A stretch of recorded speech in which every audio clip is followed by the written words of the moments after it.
bahwa bentuk ujian metode penelitian kemungkinan atau sebagai kemungkinan besar itu tidak menggunakan ujian multiple choice, tapi menggunakan proposal. Jadi seperti yang saya tuliskan di dalam tadi, paling tidak itu dalam pelaksanaan sesuai dengan jadwal UAS, saudara sudah menyelesaikan membuat rangkuman yang harapannya nanti materi yang dibuat itu bisa dilanjutkan sebagai materi topik penelitian. Jadi harapannya yang sudah di awal disampaikan sudah sesuai dengan peminatan. Tetapi kalau misalnya itu belum ada, belum menemukan topik, paling enggak topik itu sudah ambil KMB, misalnya topiknya sudah KMB, topiknya anak juga ngambil ke anak begitu ya. Kemudian ujian tidak menggunakan multiple choice, tapi menggunakan proposal, di mana nanti dari 100 berapa itu ya, 110-an ya, atau untuk sekitar 3 kelas itu akan dibagi menjadi 4 kelompok. Jadi sesuai dengan tim yang ada di Medpen. Jadi ada 4 dosen, kurang lebih nanti satu dosen ketemu dengan 30 mahasiswa dan 30 proposal. Jadi nanti kalau saudara tidak mengumpulkan proposal itu sesuai dengan jadwal UAS, berarti tidak mengikuti ujian akhir semester. Begitu ya.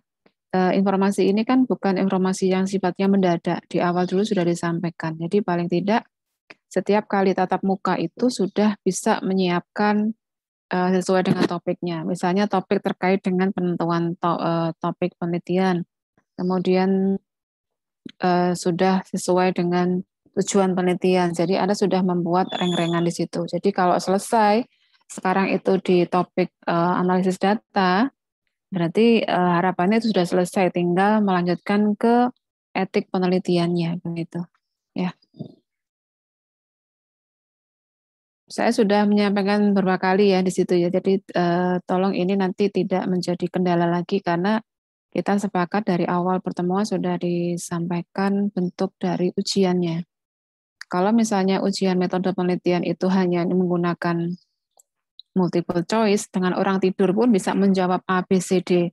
Tapi kalau dengan presentasi, nanti akan kelihatan mahasiswa mana yang mengikuti dari awal gitu ya. Baik, saya mulai untuk materi terkait analisis data. Ya. Maulida ini 90 menit ya.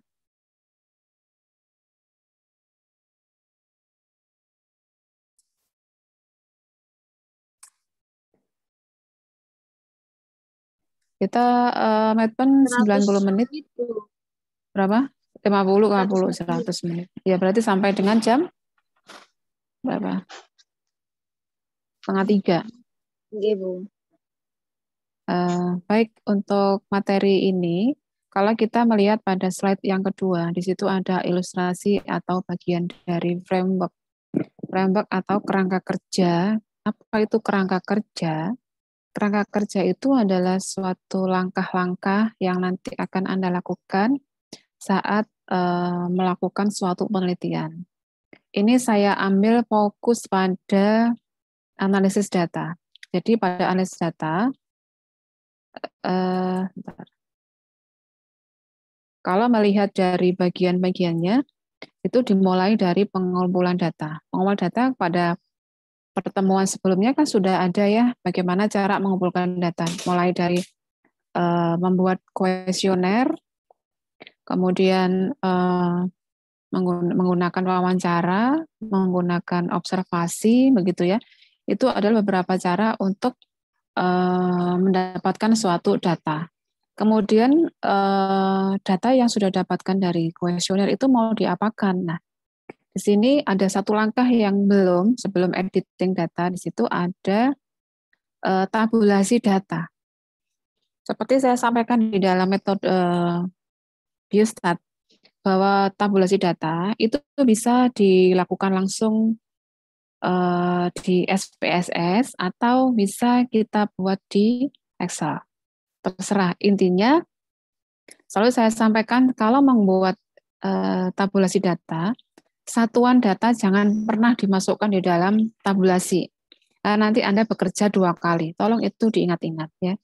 Kemudian ada editing data. Apa sih sebenarnya editing data? Editing data itu ya data diedit sesuai, apakah sesuai dengan kuesioner atau enggak. Kapan data itu akan diedit? Ya, kalau kita sudah mendapatkan suatu kuesioner, kita sudah membagi kuesioner, baik kuesioner yang sifatnya offline misalnya, atau menggunakan online ya. Online mungkin sekarang yang lagi tren adalah menggunakan Google Form mungkin ya. Kemudian kalau nanti Anda sudah bisa melakukan secara offline, itu dilakukan pembagian kuesioner gitu ya. Nah, untuk editing data itu akan dilakukan jika kuesioner yang dibagikan itu sudah diisi semua. Jadi kalau offline, saat Anda menerima kuesioner, lembar kuesioner itu dicek dulu dari orangnya. Jadi apakah ini sudah diisi dengan lengkap atau belum? Misalnya belum lengkap, itu nanti dikembalikan dulu kepada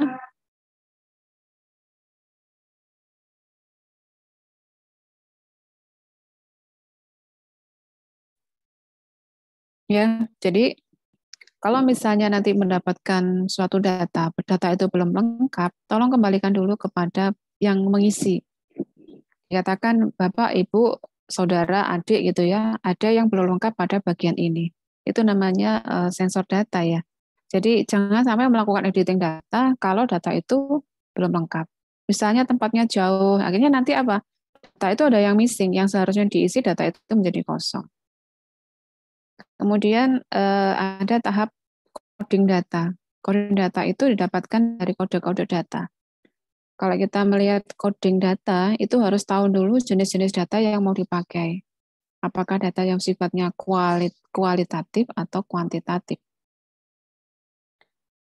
Kemudian pengolahan data, ini lakukan entry data. Saya kira untuk pengolahan data saya nanti akan bisa melewati karena saudara sudah masuk di materi biostat ya, bagaimana mengentry data, menginput data. Kemudian untuk analisis data, untuk statistik deskriptif sudah sebagian didapatkan. Kemudian statistik inferensial ini juga sebagian, korelasi mungkin sudah, uji beda tapi belum. Kemudian bagaimana kita menggambarkan suatu data melalui interpretasi data. Jadi data yang jumlahnya ratusan itu, kalau tidak diolah itu tidak bisa memberikan suatu makna. Itu ya, itu adalah manfaat dari kita melakukan suatu analisis data. Jadi analisis data itu dimulai dari konsep editing sampai konsep interpretasi. Ya. Sebelum saya menyampaikan beberapa slide berikutnya, apakah sudah pernah membaca proposal? Apakah sudah membaca full text skripsi?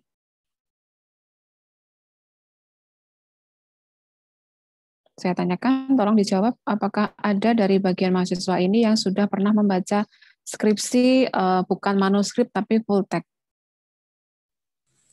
Sudah Latar belakang doang, Bu. Ya, coba satu menjawab. Sande Arga, silakan. Sudah pernah? Latar belakang doang, Bu. Sampai latar belakang sudah pusing, Bu.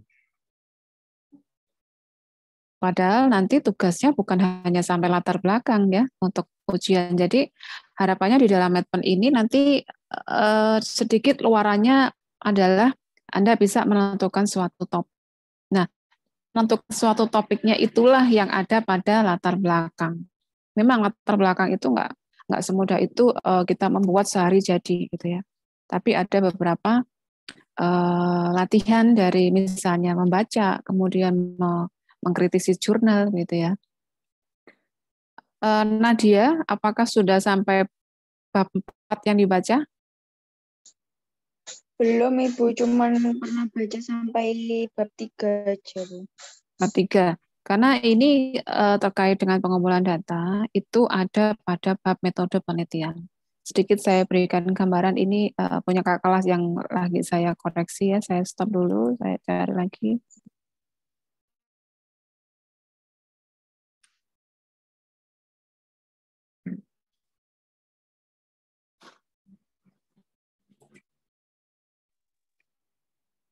Ngapunten Bu, teman-teman ada yang keluar sendiri karena sinyal Bu, tapi mau masuk lagi nggak bisa Bu. Gimana gitu Bu?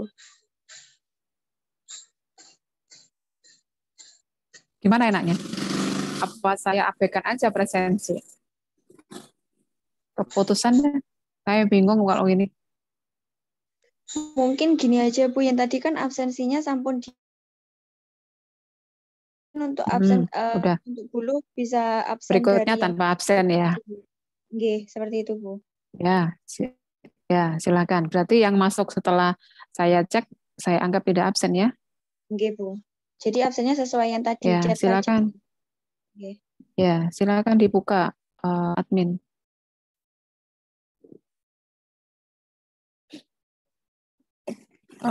Keliru. Bentar.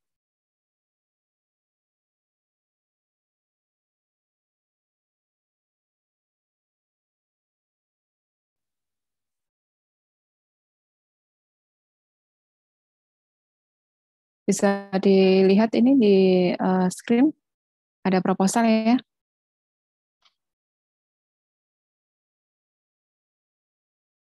Bisa dilihat ya.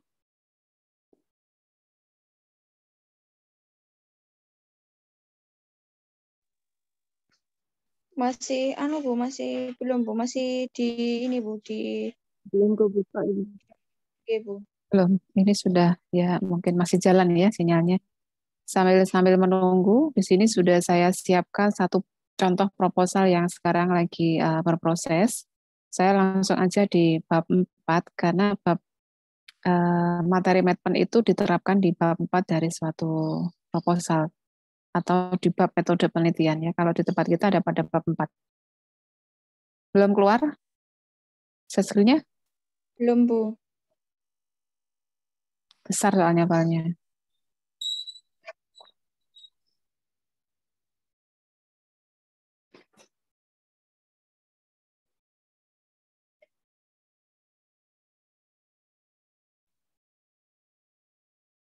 Belum.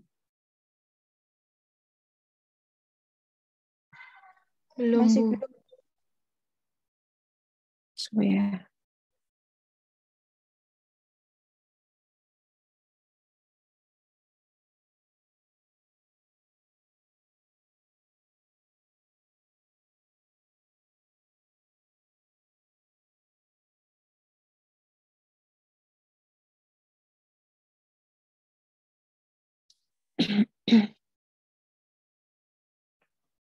Atau yang punya skripsi, yang punya skripsinya ke kelasnya mungkin Anda atau punya siapa yang full text, Anda bisa membuka di poin Medpen.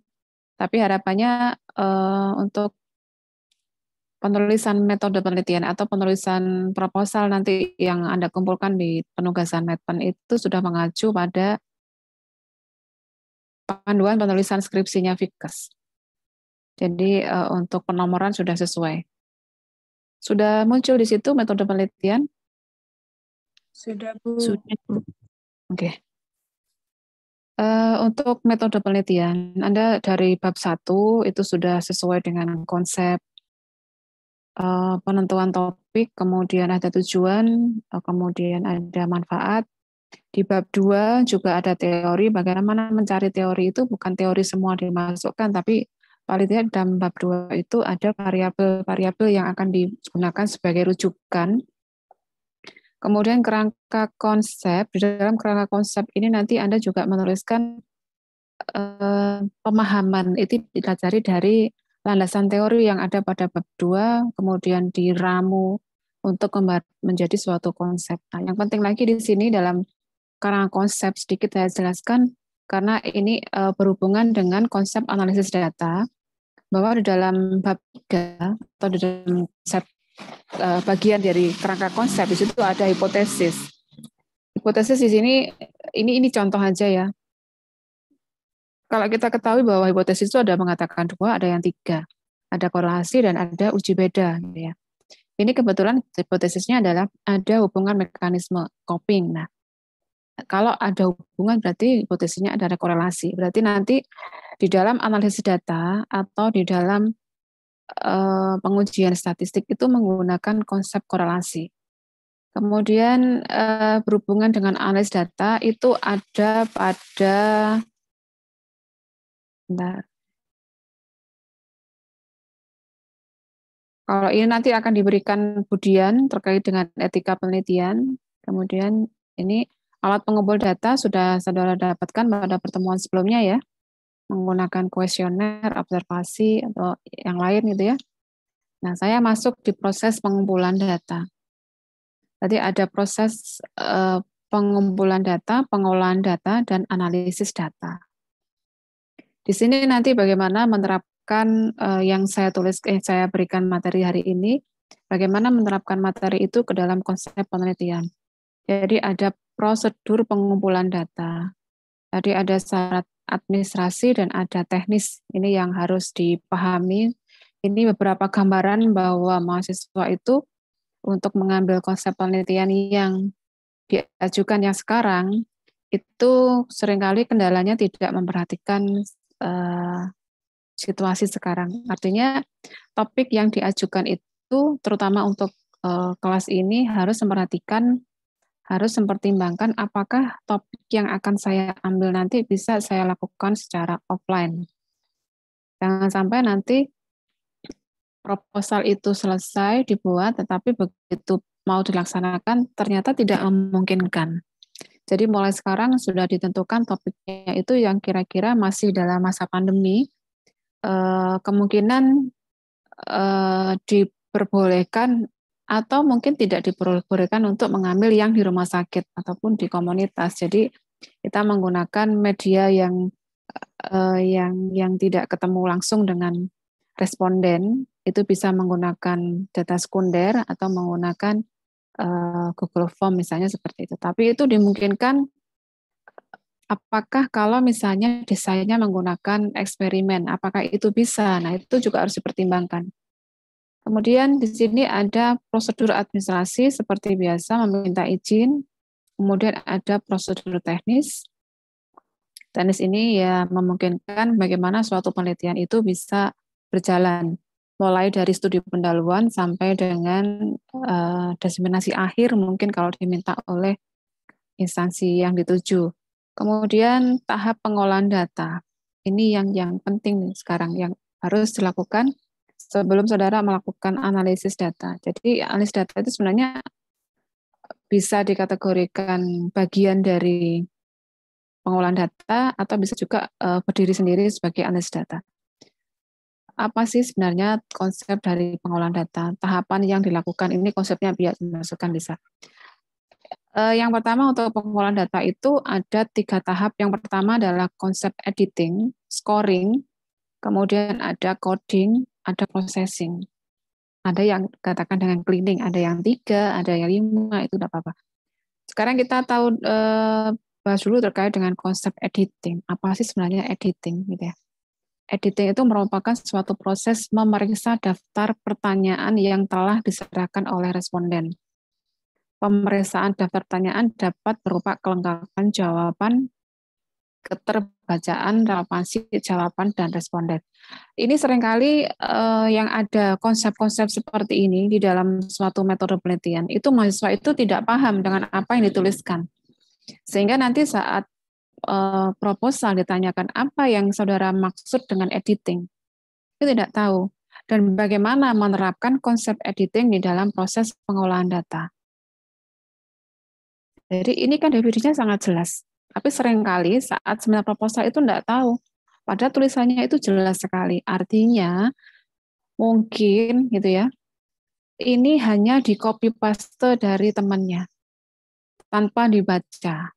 Bolehlah menggunakan copy paste, tapi itu dibaca dan tahu apa yang dituliskan gitu ya.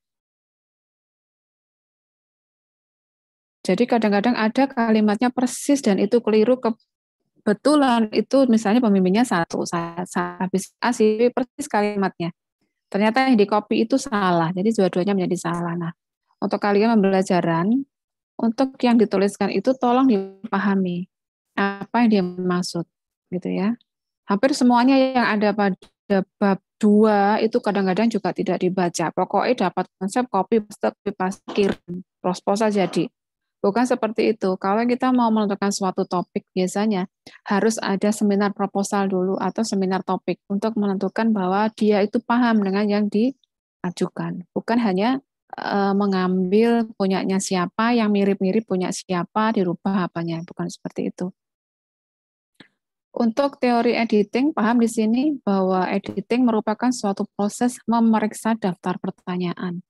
Jadi kalau misalnya ada 10 pertanyaan yang belum terisi 2, tolong itu nanti dilengkapi dulu dan diklarifikasi ke pengisi kuesionernya. Karena editing itu salah satunya adalah melihat kelengkapan jawaban. Sehingga saat tabulasi tidak ada yang kosong nanti ya.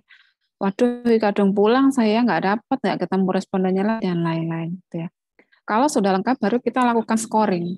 Scoring itu apa sih? Scoring itu memberikan suatu kode. Nah, scoring ini sesuai dengan definisi operasional. Karena saya tanyakan dulu, apakah Anda paham dengan konsep definisi operasional?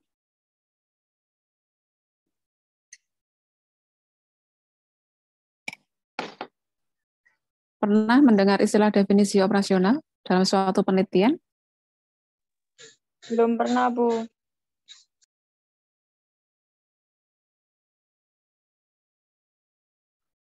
Di dalam materi penelitian yang diajarkan sebelumnya, apakah sudah mendengar istilah variabel?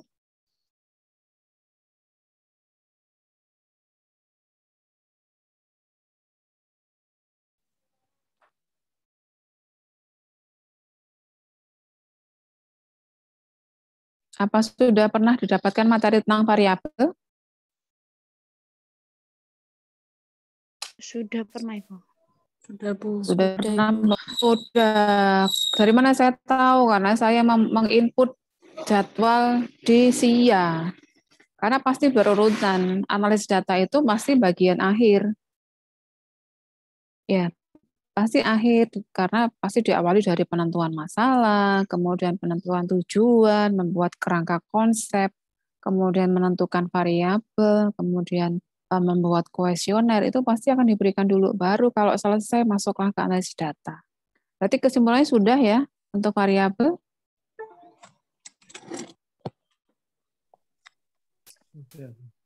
Sudah. Nah, kalau saya berbicara tentang scoring, itu pasti berhubungan dengan variabel. Sebagai contoh, ini ya, Anda lihat di screen. Scoring merupakan memberikan skor terhadap item pada setiap soal dalam lembar observasi. Scoring dilakukan pada variabel independen dan atau dependent. Ini kebetulan menggunakan skala Likert. Ya, jadi intinya scoring itu didapatkan atau diberikan pada variabel independen dan atau variabel dependent. Buat apa tujuan buat scoring? Kira-kira untuk apa?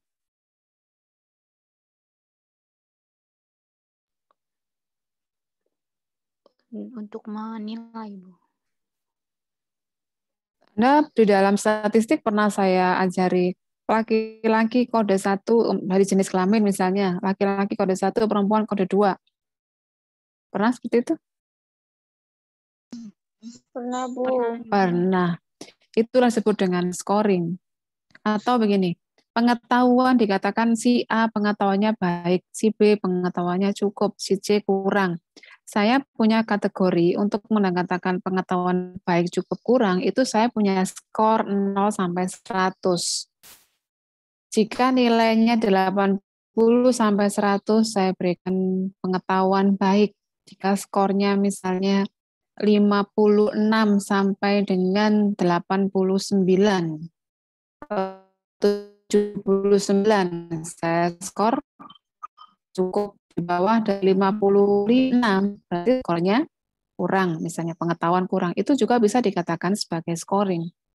Jadi kita membuat skor. Dari mana kita skor? Kita mendapatkan dari konsep teori. Atau misalnya kalau nggak mempunyai konsep teori, kita bisa mendapatkan dari penelitian sebelumnya.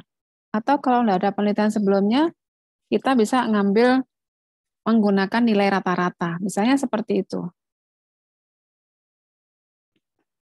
Seperti apa sih yang dikatakan dengan definisi operasional? Coba saya berikan ini. Ini kakak kelasmu semester 8 sekarang lagi proposal ya. Ini baru minta tanda tangan untuk hasil seminar proposal. Jadi ini ya, ini yang disebut dengan scoring. Kelihatan di sini hasil ukur. Lihat, Bu. Misalnya variabel independennya di sini adalah mekanisme coping. Definisinya apa?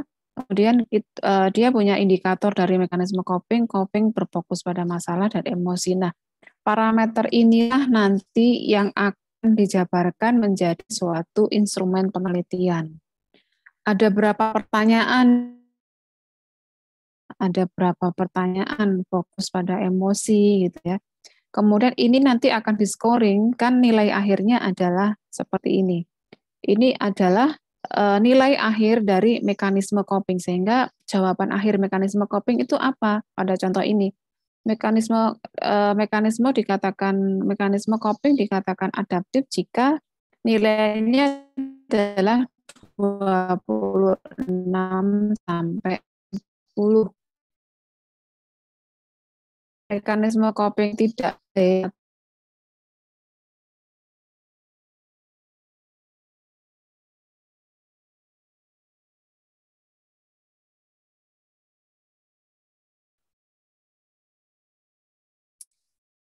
jawab belum?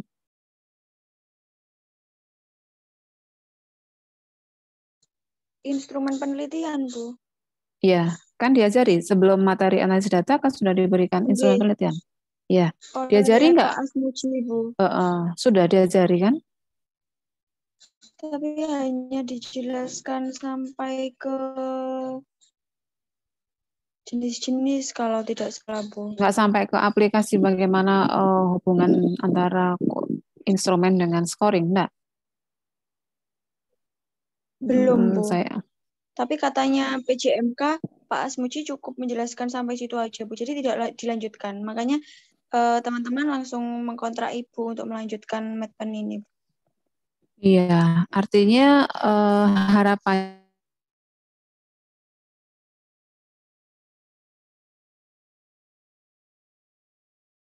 ini instrumennya penelitian. Tadi contohnya begini ya. Tadi kan di dalam definisi operasional kelihatan sudah instrumennya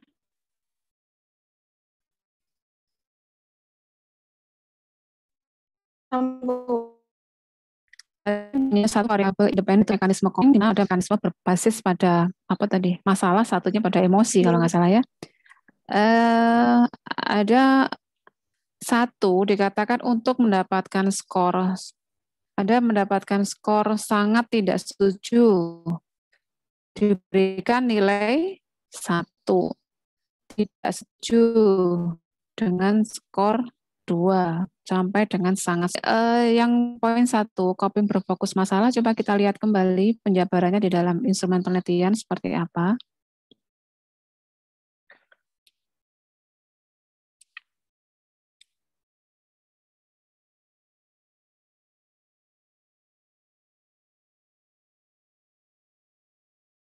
Ini ada pertanyaan 1, misalnya saya mengekspresikan kemarahan saya kepada orang yang menyebabkan masalah tersebut. Misalnya ini dicentang di sini, berarti skornya berapa? 1, Bu. Ini 1 ya. Kalau skor di sini berarti 4. 4. Sekarang kita cek, ada setiap item pertanyaan, nilai terberapa? 1, Bu. 1. Nilai 1. tertingginya? 4. Mekanisme coping berarti rentangnya ada berapa sampai berapa? 10 sampai 40. Yang lain paham? Siapa yang jawab 10 sampai 40?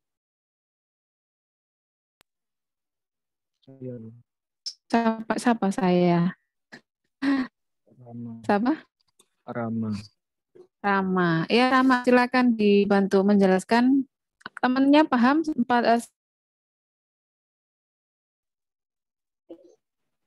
Belum, Bu. Ya, Rama, silakan dibantu, Rama.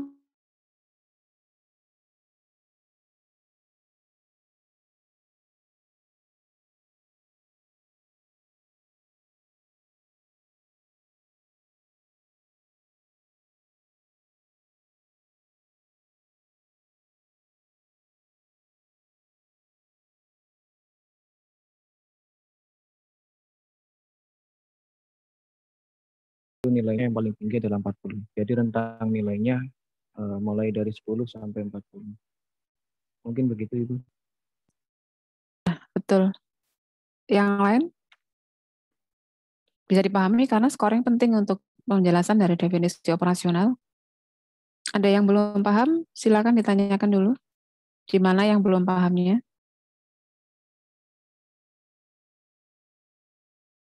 Saya berikan sekalian dengan diberikan contoh ya. Kalau teori cepat saya 1 jam selesai. Tapi kalau begitu aplikasikan seperti apa sebenarnya aplikasinya itu ya seperti ini.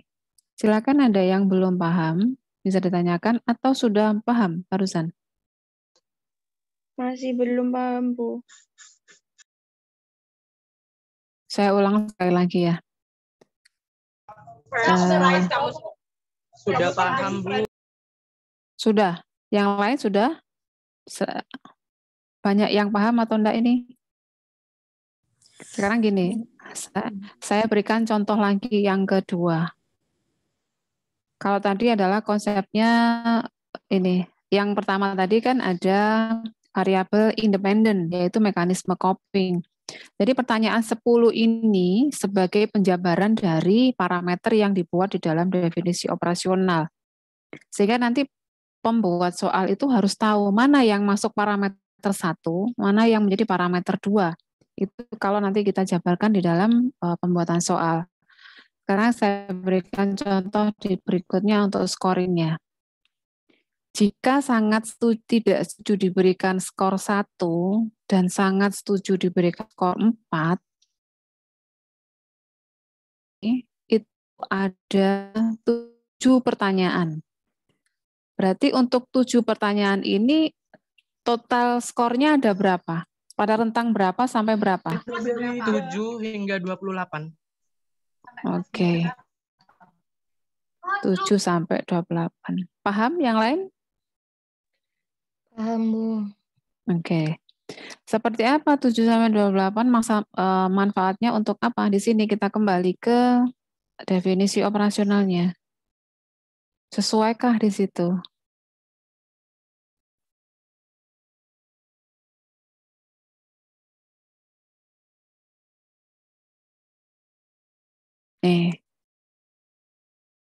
Jadi ada skor tadi berapa? 10 sampai dengan 40. 10 sampai 40 karena apa? Nilai terendahnya 1, nilai tertingginya 4, ada 10 soal. Jadi 1 kalikan 10, 4 kalikan 10. Itu rentangnya. Nah, sama peneliti itu dibagi menjadi 2 kategori, yaitu adaptif dan maladaptif. Jadi menggunakan cut point, menggunakan nilai rata-rata. Kalau misalnya dia di atas rata-rata, berarti adaptif. Kalau di bawah rata-rata, berarti maladaptif. Tapi juga jadi berarti juga ya, kalau misalnya kita punya konsep yang sudah dilakukan instrumen penelitian yang baku, itu juga harus diperhatikan cara scoringnya. Tapi kalau misalnya nggak punya cara panduan scoring yang baku, itu bisa menggunakan nilai rata-rata, nilai dari min. Rata-rata pada responden nilainya adalah sekian. Berarti rata-ratanya baik atau enggak gitu ya. Kemudian untuk yang variabel C tadi ya, untuk yang poin C, tadi ada nilai maksimalnya berapa? 7 sampai 14. Ini karena ini tadi sangat tidak setuju 1, sangat setuju 4 dengan jumlah soal ada 7. Berarti 7 kali 1 elemen 7 ini sebagai nilai terendah. 4 kalikan 7 sama dengan 28 sebagai skor tertinggi. Kemudian sama peneliti, ini cara mendapatkan skornya. Dari skor yang didapatkan itu akan dibagi menjadi 3 penilaian.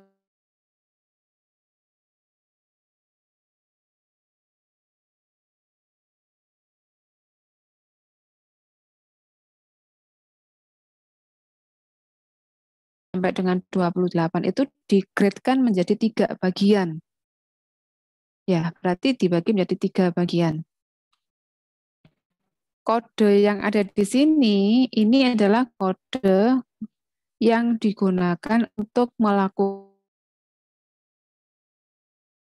di dalam SPSS. Kemarin kan sudah Anda dapatkan, misalnya pengetahuan baik kodenya 3, pengetahuan